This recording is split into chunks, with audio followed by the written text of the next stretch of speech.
So this ASEAN meeting has been flagged as having a lot of thorny issues for the bloc to contend with.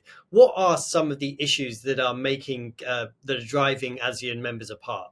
Well, there are a couple major issues. The first, I would say, is the crisis in Myanmar, which ASEAN has failed to resolve amongst its members.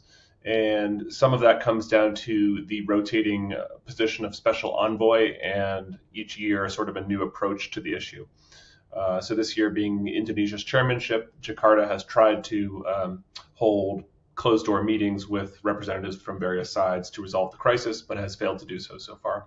A second issue is the South China Sea and competing visions of what a diplomatic solution might look like, including the code of conduct, which has been under negotiation for some years. China has been pushing hard against disputing claimants, including Vietnam, the Philippines, Malaysia, who all would like to see a stronger stance on the South China Sea. However, other members, including Cambodia and Laos, have no interest in taking a strong stand on the South China Sea. Given that there are so many big issues for the bloc to contend with at this summit, what are your expectations to come out of the meeting?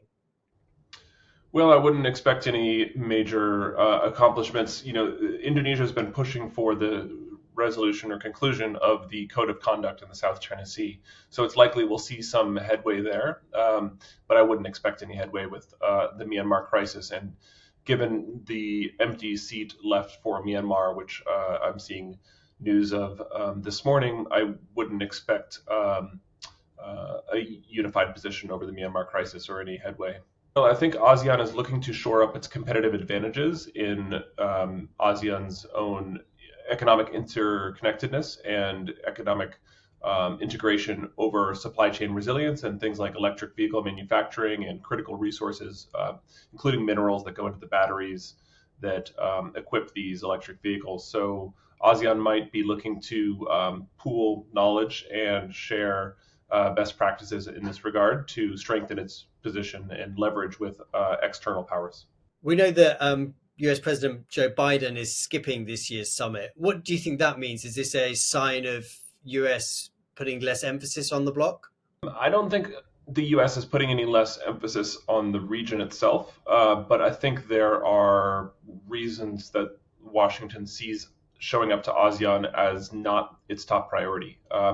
And that is, there are no clear deliverables for Washington to walk away with. So Joe Biden is going to the G20, which is a bigger meeting, as well as the bilateral meeting in Hanoi with Vietnam, because it is expected that the U.S. and Vietnam will upgrade their partnership to a comprehensive strategic one.